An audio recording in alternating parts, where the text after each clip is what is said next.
ನೀವು ಕಂಟೆಂಟ್ ಕ್ರಿಯೇಟರಾ? ನಿಮ್ಮದು YouTube Facebook channel ಇದೆಯಾ? ಇಂಟರ್ವ್ಯೂ ಮಾಡಬೇಕು ಅನ್ನೋ ಆಸೆ ಇದೆ, ಆದರೆ ಕ್ಯಾಮ್ರಾ ಇಲ್ಲ. ಕಂಟೆಂಟ್ ನಿಮ್ಮದು, ಅದನ್ನು ಸೆರೆ ಹಿಡಿಯೋ ಜವಾಬ್ದಾರಿ ನಮ್ಮದು.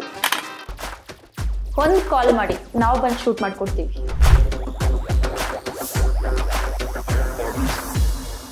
ಈಗ ಒಳ್ಳೆ ಕೆಳಗೆ ಬಂದರೆ ಕಾಣಲ್ಲ ಮೇಲೆ ಇರೋಪ್ಪ. ಅಲ್ಲ, ಥ್ಯಾಂಕ್ ಯು. ಮೇಲ್ ಕಳಿಸ್ತಾ ಇರೋದು. ಒಳಗಡೆ ತುಂಬ ಒಳ್ಳೆ ರೆಸ್ಪಾನ್ಸ್ ಬಂತು. ಪ್ರೀಮಿಯರ್ ಶೋಲಿ ಎಲ್ಲ ಒಂದು ಫನ್ ವರ್ಲ್ಡ್ ಕ್ರಿಯೇಟ್ ಆಗಿತ್ತು. ನಾವು ಅಂದ್ಕೊಂಡಿದ್ದು ಪಂಚಸ್ಗೆ, ನಾವು ಅಂದ್ಕೊಂಡಿದ್ದು ಕಾಮಿಡಿ ಲೈನ್ಗೆ ಎಲ್ಲರೂ ನಗ್ತಾ ಇದ್ರು, ಎಂಜಾಯ್ ಮಾಡ್ತಾಯಿದ್ರು. ಇದು ಸ್ವಲ್ಪ ಜಾಸ್ತಿ ಆಗಬೇಕು. ಫನ್ ಅನ್ಲಿಮಿಟೆಡ್ ಫನ್ ಫೀಲ್ಡ್ ಆಗಿದೆ. ಥಿಯೇಟ್ರ್ ಫೀಲ್ಡ್ ಆಗಬೇಕು ಅಂದರೆ ನೀವು ನಾಡಿನಿಂದ ಸಿನಿಮಾ ಬರ್ತೇನೆ. ದಯವಿಟ್ಟು ನೋಡ್ತಾ ಉಂಟಲ್ಲ, ದಯವಿಟ್ಟು ಎಲ್ಲರಿಗೂ ಹೇಳಿ, ಸಿನಿಮಾ ನೋಡಿರೋರು ರಿವ್ಯೂ ಬರ್ದಾಕಿ. Thank you so much. Manja ನಾನು ಸ್ಕ್ರಿಪ್ಟ್ ಎಲ್ಲ ಮೊದಲು ಓದ್ತಿದ್ದಾಗ ಬಂಗಾರಿ ಅಂತ ಇನ್ನೊಂದು ಕ್ಯಾರೆಕ್ಟರ್ ಇದ್ದೆ. ನಾವೆಲ್ಲ ಕೆಲಸ ಮಾಡೋಕ್ಕೆ ಶುರು ಮಾಡಿದಾಗ ಸ್ಕ್ರಿಪ್ಟ್ ಓದಿದಾಗ ತುಂಬ ಮಜಾ ಬರ್ತಾಯಿತ್ತು. ನಮಗೆ ಇಂಪ್ರೊವೈಸ್ ಮಾಡ್ತಾಯಿದ್ವಿ, ರಿಹರ್ಸಲ್ ಮಾಡ್ತಾಯಿದ್ವಿ, ಅಲ್ಲೇ ನಾವು ಮಜಾ ಮಾಡ್ತಾಯಿದ್ವಿ. ಆ ಮಜಾ hope is translated to the screen. ಅಂದರೆ ಇವತ್ತು ಯಾರು ಆಡಿಯನ್ಸ್ ನೋಡಿದ್ದೀರಾ, ಪ್ರತಿ ಸಲ ನೀವು ನಕ್ಕಾಗ ನಮಗೆ ಖುಷಿ ಆಗ್ತಿದ್ದದೆ. ಯಾಕೆಂದರೆ ನಾವೆಷ್ಟು ಮಜಾ ಮಾಡಿದ್ದೀವಿ ಅಷ್ಟೇ ಕಚ್ಚುಗಳಿಂದ ನಾವು ಆಡಿಯನ್ಸ್ಗೆ ಕೊಡುವಂಥ ಒಂದು ಸನ್ನಿವೇಶ ಅದು ಒದಗಿ ಬಂದಿದೆ. ಆ್ಯಂಡ್ ಈ ಥರ ಒಂದು ಕ್ಯಾರೆಕ್ಟರ್ ಮಾಡೋದಕ್ಕೆ ನಮಗೆ ಚಾನ್ಸ್ ಕೊಟ್ಟಂಥ ಇಡೀ ಪ್ರೊಡಕ್ಷನ್ ತಂಡ ಆಗಲಿ ಅಥವಾ ಎವ್ರಿ ಅದರ್ ಡಿಪಾರ್ಟ್ಮೆಂಟ್, ನಾವು ಒಂದು 2 ಕ್ಷಣ ಅಲ್ಲಿ ಚೆನ್ನಾಗಿ ಕಾಣ್ತಿದ್ದೀವಿ ಅಂದರೆ ಅದಕ್ಕೆ ಎಲ್ಲರೂ ಕೆಲಸ ಮಾಡಿದ್ರೆ ಮಾತ್ರ ಕಾರಣ. ಸೊ ಎಲ್ಲ ತಾಂತ್ರಿಕ ವರ್ಗಕ್ಕೆ hats off, thank you. And ಮೇಕಪ್ನಲ್ಲಿ ನಾನು ಸಪೋರ್ಟ್ ಮಾಡಿದಂಥವ್ರು ಎಲ್ಲರೂ ಹೆಸರು ಮೆನ್ಷನ್ ಮಾಡಲೇಬೇಕು. ಸುಮಾ ಆ್ಯಂಡ್ ಚಂದನ, ಅದು integral part of every single day. So ಇಡೀ ತಂಡಕ್ಕೆ thank you so much. And ನಿಮ್ಮೆಲ್ಲರಿಗೂ ವೆರಿ ವಾರ್ಮ್ ಇನ್ವಿಟೇಷನ್. 7ನೇ ತಾರೀಕಿಂದ ನಿಮ್ಮ ಹತ್ತಿರ ಚಿತ್ರದುರ್ಗದವರೆಗೆ ಮಿಸ್ಟರ್ ರಾಣಿ ಬರ್ತಾಯಿದೆ. ಬನ್ನಿ, ಸ್ವಲ್ಪ ನಕ್ಕು ನಲಿದು ಆರಾಮಾಗಿ ಜೀವನ ನೋಡೋಣ. ಕಮ್ ಎಂಜಾಯ್ ಮಾಡಿ. There is romance, there is thriller, thrilling elements, there is definitely action and lot of comedy ಇದೆ. ಸೊ ಬನ್ನಿ, ಕುಟುಂಬ ಸಮೇತವಾಗಿ ಬಂದು ಚಿತ್ರನ 99 ರೂಪಾಯಿ ನೋಡ್ಕೊಂಡು ಹೋಗುವಂಥ ಅವಕಾಶ ಕರ್ನಾಟಕದಾದ್ಯಂತ ಎಲ್ಲರೂ ಬಂದು. ಎಲ್ರಿಗೂ ನಮಸ್ಕಾರ. ಕನ್ನಡಕ್ಕೆ ಹೊಸ ಹೀರೋಯಿನ್ ಬಂದಿದ್ದಾರೆ ಅಂತ ಹೇಳೋದು ತಪ್ಪೇನಿಲ್ಲ ಆ್ಯಕ್ಚುಲಾಗಿ. ಸೊ ನಾನು ದೀಪಕ್ನ ಮತ್ತು ವತ್ಸನ ತುಂಬ ವರ್ಷನೇ ನೋಡ್ತಾ ಇದ್ದೀನಿ, ಹಾಗೂ ದೀಪಕ್ ಜೊತೆ ನಾಟಕನೂ ಮಾಡಿದ್ದೀನಿ. Is one of the most versatile actor ಅಂತ ಹೇಳೋಕ್ಕೆ ತಪ್ಪೆ ಅಂತ ಇಲ್ಲವೇ ಇಲ್ಲ. ಅದ್ರ ನಾನು ಸಿನಿಮಾದ ಬಗ್ಗೆ ಜಾಸ್ತಿ ಏನೂ ಮಾತಾಡೋಕ್ಕಾಗಲ್ಲ, ಯಾಕಂದರೆ ಇದರಲ್ಲಿ ಒಂದು ಅನ್ಸರ್ಟನ್ ಇಶ್ಯೂಸ್ ಇದೆ, ಕಾಮಿಡಿ ಇದೆ, ಅದ್ರ ಜೊತೆಗೆ ಒಂದು ಸಿಚುವೇಶನಲ್ ಕಾಮಿಡಿನಲ್ಲಿ ಒಬ್ಬ ಪ್ಯಾಷನೇಟ್ ಆ್ಯಕ್ಟರ್ ಆಗಬೇಕು ಅಂತ ಬಂದಿರೋನು ಏನೆಲ್ಲ ಕಷ್ಟಪಡ್ತಾನೆ, ಬಟ್ ಯಾವ ಥರ ಟ್ರಾನ್ಸ್ಫಾರ್ಮೇಷನ್ ಆಗ್ತಾನೆ ಅಂತಲೂ ಇದೆ. ನಾನು ಕೇಳ್ಕೊಡೋದು ಮುಂದೆ ನನಗಂತೂ ಜಾಸ್ತಿ ಮಾತಾಡೋಕ್ಕಂತೂ ಬರಲ್ಲ. ಎಲ್ಲರೂ ಬಂದು 7ನೇ ತಾರೀಕು ಸಿನಿಮಾ ನೋಡಲೇಬೇಕು. ತುಂಬ ಚೆನ್ನಾಗಿದೆ. ಅದ್ರ ಜೊತೆಗೆ ಇಬ್ಬರೂ ಬಹಳ ಅದ್ಭುತವಾಗಿ ಚೆನ್ನಾಗಿ ಆ್ಯಕ್ಟಿಂಗ್ ಮಾಡಿದ್ದಾರೆ. ಹಾಗೆ ಡೈರೆಕ್ಟರ್ ಕೂಡ ತುಂಬ ಚೆನ್ನಾಗಿ ಇದನ್ನು ಇಂಟರ್ಕಟ್ಸ್ ಆಗಲಿ, ಹಾಗೆ ಒಂದಷ್ಟು ಎಮೋಷನ್ಸ್ ಆಗಲಿ, VFX ಆಗಲಿ, everything is good, especially with the music also super ಆಗಿದೆ. So Rani, all the best. Thank you so much. Thank you Manja for being this friend. ಇದನ್ನು ನೀವು ಸಿನಿಮಾದಲ್ಲೇ ನೋಡಬೇಕಾಗತ್ತೆ. ನಾನು ಏನು ಅಂತ ಹೇಳೋಕ್ಕಾಗಲ್ಲ. It's a very turning point ಒಂದಷ್ಟಿದೆ. ನೋಡಿ ಎಂಜಾಯ್ ಮಾಡಿ. Thank you. ಎಲ್ರಿಗೂ ಒಂದು ಸಪೋರ್ಟ್ ಮಾಡ್ತಾ ಇದ್ದೀರಾ. ಸೊ ಏನೋ ಒಂದು ನಾವು 150 ಜನ ಫ್ಯಾಮಿಲಿ ಸೇರಿ ಏನೋ ಒಂದು ಪ್ರಯತ್ನ ಮಾಡಿದ್ದೀವಿ.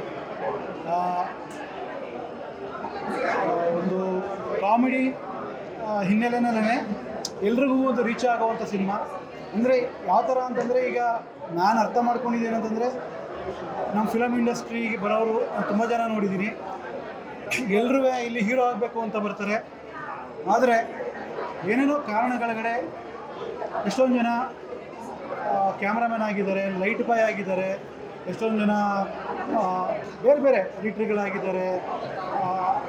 ನಿಮಗೆ ಗೊತ್ತು, ನಾನೇನು ಹೇಳಬೇಕಾಗಿಲ್ಲ. ಎಷ್ಟೊಂದು ಜನ ಇಂಡಸ್ಟ್ರಿ ಬಿಟ್ಬಿಟ್ಟು ಹೋಗಿದ್ದಾರೆ, ಬೇರೆ ಕೆಲಸಕ್ಕೆ ಸೇರ್ಕೊಂಡಿದ್ದಾರೆ. ಸೊ ಇದನ್ನೆಲ್ಲ ನಾನು ಕಣ್ಣಾರೆ ನೋಡಿದ್ದೀನಿ ಒಂದು 10 ವರ್ಷದಿಂದ. ಸೊ ಆವಾಗ ನನಗನ್ಸಿದ್ದು ಯಾಕೆ ಹಿಂಗಾಗುತ್ತೆ. ಸೊ ಕೊನೆಗೆ ಅವ್ರಿಗೆ ಇಷ್ಟ ಇಲ್ಲದೆ ಕಾಂಪ್ರಮೈಸ್ ಮಾಡಿಕೊಂಡು ಬಂದಿರ್ತಾರೆ ಲೈಫಲ್ಲಿ ಕೊನೆವರೆಗೂ. ಸೊ ಅದನ್ನೆಲ್ಲ ನೋಡಿದಾಗ ಅದೊಂದು ಟ್ರ್ಯಾಜಿಡಿ. ಆ್ಯಕ್ಚುಲಾಗಿ ಎಲ್ಲರ ಲೈಫಲ್ಲಿ ನಡೆಯುವಂಥ ಟ್ರ್ಯಾಜಿಡಿ. ಆ ಟ್ರ್ಯಾಜಿಡಿನೇ ಒಂದು ಕಾಮಿಡಿಯಾಗಿ ಮಾಡಿದ್ರೆ ಏನಾಗುತ್ತೆ ಅಂದರೆ, ಒಬ್ಬ ಹುಡುಗ ಈಗ ಎಲ್ರಿಗೂ ಏನು ಪ್ಯಾಷನ್ ಇರುತ್ತೆ, ಆ ಪ್ಯಾಷನ್ನ ನಾವು ಫಾಲೋ ಮಾಡ್ಕೊಂಡು ಹೋದರೆ ಆ ಪ್ಯಾಷನ್ ನಮ್ಮನ್ನ ಎಲ್ಲಿವರೆಗೆ ಕರ್ಕೊಂಡು ಹೋಗುತ್ತೆ. ಆ ಪ್ಯಾಷನ್ ಎಕ್ಸ್ಟ್ರೀಮ್ಗೆ ಹೋದರೆ ಏನಾಗುತ್ತೆ, ಅವನೆಲ್ಲೂ ಅವನು ಆ ಪ್ಯಾಷನ್ನ ಬಿಡದೆ ನಾನು ಹಿಂಗೆ ಮಾಡ್ತೀನಿ ಅಂತ ಹೋದರೆ ಅದು ಯಾವ ಥರ ಟ್ವಿಸ್ಟ್ ತೊಗೋಬೋದು, ಈ ಥರ ಯೋಚನೆ ಮಾಡಿ ಏನೋ ಒಂದು ಮಾಡಿರೋಂಥ ಒಂದು ಪ್ರಯತ್ನ. ನಾ ಆಗಲೇ ಹೇಳ್ದಂಗೆ ಇದು ಆಲ್ರೆಡಿ ಒಂದು 10 ಶೋ ಮಾಡಿದ್ದೀವಿ ನಮ್ಮ ಪ್ರೊಡ್ಯೂಸರ್ಗಳಿಗೆ. ಸೊ ಎಲ್ಲರೂ ನೋಡಿ ಇಷ್ಟಪಟ್ಟು ಇದನ್ನು ಎನ್ಕರೇಜ್ ಮಾಡ್ತಾಯಿದ್ದಾರೆ. ಸೊ ನೀವು ಎಲ್ಲ ಯಾಕೆ ಸಪೋರ್ಟ್ ಮಾಡ್ತೀರಾ. ನಿಮಗೆ ಮೂವಿ ಇಷ್ಟ ಆದರೆ ದಯವಿಟ್ಟು ಸಪೋರ್ಟ್ ಮಾಡಿ. Thank you so much. ಎಲ್ಲರಿಗೂ ಹೇಳೋದೇನೆಂದರೆ ಈ ಮೂವಿ ತುಂಬ ಕಾಮಿಡಿಯಾಗಿ ಚೆನ್ನಾಗಿದೆ. ಇದನ್ನು ಡೈರೆಕ್ಟ್ ಮಾಡ್ತಕ್ಕಂಥ ಮಧುಚಂದ್ರ ಅವ್ರಿಗೆ ನಾನು ತುಂಬ ಕಾನ್ಫಿಡೆನ್ಸ್ ಹೇಳ್ತೀನಿ. ಅವ್ರು ನನ್ನ ಮಗ, ನಾನು ಭಾಳ ಹೆಮ್ಮೆ ಆಗುತ್ತೆ ನನಗೆ ಹೇಳೋದಕ್ಕೆ. ನನ್ನ ದೊಡ್ಡ ಮಗ ಮಧುಚಂದ್ರ ಅಂತ. ಆಮೇಲೆ ಇದರಲ್ಲಿ ಹೀರೋಯಿನ್ ಪಾತ್ರ ಮಾಡತಕ್ಕಂಥ ದೀಪಕ್ ಅವ್ರಿಗೂ ನಾನು ಅಭಿನಂದನೆ ಸಲ್ಲಿಸ್ತೀನಿ. ಭಾಳ ಚೆನ್ನಾಗಿದೆ ಮೂವಿ. ನನಗೆ ಒಂದೊಂದು ಸೀನು ನೆನೆಸ್ಕೊಂಡು ತುಂಬ ನಗು ಬರ್ತದೆ. ಇವಾಗಲೂ ಅಷ್ಟೇ ನೆನೆಸ್ಕೊಂಡು ನಗು ಬರ್ತದೆ. ಅದು ಕಾಕ ಪಾತ್ರ ಮಾಡಿದ ಡೈರೆಕ್ಟ್ರಿಗೆ ನಾನು ಅಭಿನಂದನೆ ಸಲ್ಲಿಸ್ತೀನಿ. ಎಲ್ಲರೂ ನೋಡಬೇಕಾ ಸಿನಿಮಾನೇ. ಮನೆಯಲ್ಲಿ ನಾವು ಮೂವಿಗೆ ಥಿಯೇಟ್ರಿಗೆ ಏನಕ್ಕೆ ಬರೋದು ಅಂದರೆ ಸ್ವಲ್ಪ ಬೇಜಾರು ಇದೆಲ್ಲ ಕಲಿಯೋದಕ್ಕೋಸ್ಕರ ಬರ್ತೀನಿ. ಅದರಿಂದ ಫಸ್ಟಿಂದ ಕಡೆ ತನಕ ಮೂವಿ ತುಂಬ ಚೆನ್ನಾಗಿದೆ. ನನಗೆ ಇಷ್ಟ ಆಯ್ತು. ನನ್ನ ಮಗ ಅಂತ ನಾನು ಹೇಳ್ಕೊಳ್ಳಲ್ಲ, ಮೂವಿ ಇಷ್ಟ ಆಗಿದೆ. ಪ್ರತಿಯೊಬ್ಬರು ನೋಡಲೇಬೇಕಾದ ಚಿತ್ರ ಅಷ್ಟೇ. Thank you. ಈಗ ತಾನೇ ಒಂದು ಒಳ್ಳೆ ಹಾಸ್ಯ ಬರೋ ಸಿನಿಮಾ ನೋಡ್ಕೊಂಬಂದೆ. ಒಂಥರ ವಿಚಿತ್ರವಾಗಿದೆ ಸಿನಿಮಾ, ಬಟ್ ಅಷ್ಟೇ ಚೆನ್ನಾಗಿದೆ. ಅವ್ನು ಹುಡುಗ ಅಂತ ನಿಜವಾಗ್ಲೂ ಆ ಗೆಟಪ್ಪಲ್ಲಿ ಹೇಳಲಿಕ್ಕೆ ಸಾಧ್ಯನೇ ಇಲ್ಲ. ಅಷ್ಟು ಚೆನ್ನಾಗಿ ಮೇಕಪ್ ಮಾಡಿದ್ದಾರೆ. ಅವ್ನ ಪರ್ಫಾರ್ಮೆನ್ಸ್ ಕೂಡ ತುಂಬ ಚೆನ್ನಾಗಿದೆ. ಡೈರೆಕ್ಟರ್ ಮಧು ಅವರು ಕಾಕ ರೋಲಲ್ಲಿ ನಿಜವಾದ ಡೈರೆಕ್ಟರ್ ಕ್ಯಾರೆಕ್ಟರ್ನ ತುಂಬ ಚೆನ್ನಾಗಿ ಮಾಡಿದ್ದಾರೆ. ಮಾಮೂಲಿ ಸಿನಿಮಾಗಿಂತ ಮಾಮೂಲಿ ಫ್ಯಾಮಿಲಿ ಸ್ಟೋರಿ, ಅದೇ ವಿಲನ್ನು, ಅದೇ ಕತೆ, ಅದೇ ಹೀರೋಯಿನ್ ಇದನ್ನೆಲ್ಲ ನೋಡಿ ಬೇಜಾರಾದವ್ರಿಗೆ ಇದೊಂದು ಒಳ್ಳೆಯ ಊಟ ಅಂತ ಅನ್ಬೋದು. ಪರ್ಟಿಕ್ಯುಲರ್ಲಿ ಕಾಲೇಜ್ ಸ್ಟೂಡೆಂಟ್ಸ್ಗಂತೂ they really love it. Cinema ಒಂಥರ ಕೆಲವು ಕಡೆ ಅಂತ ಸಿನಿಮಾ ವಿಚಿತ್ರವಾಗಿದೆ ಅಂತಲೇ ಹೇಳ್ಬೋದು. ಆದರೆ ಮನಸ್ಸಿಗೆ ಒಂಥರ ಖುಷಿ ಕೊಡುತ್ತೆ, ಎಲ್ಲೂ ಬೇಜಾರು ಅನಿಸಲ್ಲ. ಅಟ್ಲೀಸ್ಟ್ ಒಂದು 3 hours 2.5 hours we can enjoy the movie. ಖುಷಿ ಅನಿಸುತ್ತೆ ತುಂಬ ಒಂಥರ. ನನಗಂತೂ ತುಂಬ ಇಷ್ಟ ಆಯಿತು ಪಿಕ್ಚರ್ ಅಂತೂ. ನಾನಂತೂ ಸಖತ್ತಾಗಿ ಎಂಜಾಯ್ ಮಾಡಿದೆ. ನೀವು ಎಲ್ಲ ದಯವಿಟ್ಟು ಸಿನಿಮಾ ಥಿಯೇಟ್ರಿಗೆ ಬನ್ನಿ, ಸಿನಿಮಾ ನೋಡಿ ಎಂಜಾಯ್ ಮಾಡಿ, ಸಹಕಾರ ಕೊಡಿ. ಕನ್ನಡ ಸಿನಿಮಾ ಬೆಳಿಬೇಕು, ಉಳಿಬೇಕು ಅಂತ ಬರೀ ಬಾಯಲ್ಲಿ ಹೇಳಿದ್ರೆ ಸಾಲಲ್ಲ, ಥಿಯೇಟ್ರಿಗೆ ಬಂದು ಸಿನಿಮಾ ನೋಡಬೇಕು, ಎನ್ಕರೇಜ್ ಮಾಡಬೇಕು. ಧನ್ಯವಾದ. ಮಿಸ್ಟರ್ ರಾಣಿ ಒಂದು ಕಾಮಿಡಿ ಫಿಲ್ಮ್, ಆದರೆ ಅದ್ರ ಹಿಂದ್ಗಡೆ ಇರೋ ಒಂದು ಎಫರ್ಟ್ ನೋಡಿದ್ರೆ ನಿಜಕ್ಕೂ ಶಾಕ್ ಆಗುತ್ತೆ. ಎಸ್ಪೆಷಲಿ ನಮ್ಮ ಈ ಸಿನಿಮಾದ ಹೀರೋಯಿನ್ ಹೀರೋ ಅಂತ ಹೇಳ್ಬೋದು, ದೀಪಕ್ ಅವರು ಆ ಹುಡುಗಿ ವೇಷನ ಹಾಕ್ಕೊಂಡು ಆ ಮೇಕಪ್ ಎಲ್ಲ ಮಾಡಿಕೊಂಡು ನಿಜವೂ ಅದ್ಭುತ ಪರ್ಫಾರ್ಮೆನ್ಸ್ ಅಂತ ಹೇಳ್ಬೋದು. ಅವರೇ ನಮ್ಮನ್ನ ಇಡೀ ಸಿನಿಮಾನ ನಮ್ಮನ್ನು ನಗಿಸ್ಕೊಂಡು ಹೋಗ್ತಾರೆ, ಕ್ಯಾರಿ ಮಾಡ್ಕೊಂಡು ಹೋಗ್ತಾರೆ. ಪ್ರತಿ ಸೀನಲ್ಲೂ ಅವ್ರನ್ನ ಒಂದೊಂದು ಕ್ಯಾರೆಕ್ಟ್ರಲ್ಲೂ ಅವರು ಒಂದೊಂದು ಸ್ಯಾರಿ ಹಾಕೊಂಡ್ಬಂದಾಗ ಅಥವಾ ಬೇರೆ ಬೇರೆ ಅವತಾರಗಳು ಹಾಕೊಂಡ್ಬಂದಾಗ ಸುಮ್ಮನೆ ಅವ್ರನ್ನ ನೋಡ್ಕೊಂಡು ಕೂತ್ಕೊಂಡ್ಬಿಡೋಣ ಅಂತ ಅನಿಸುತ್ತೆ. ಅಷ್ಟು ಅದ್ಭುತವಾಗಿ ಅವರು ಪರ್ಫಾರ್ಮ್ ಮಾಡಿದ್ದಾರೆ.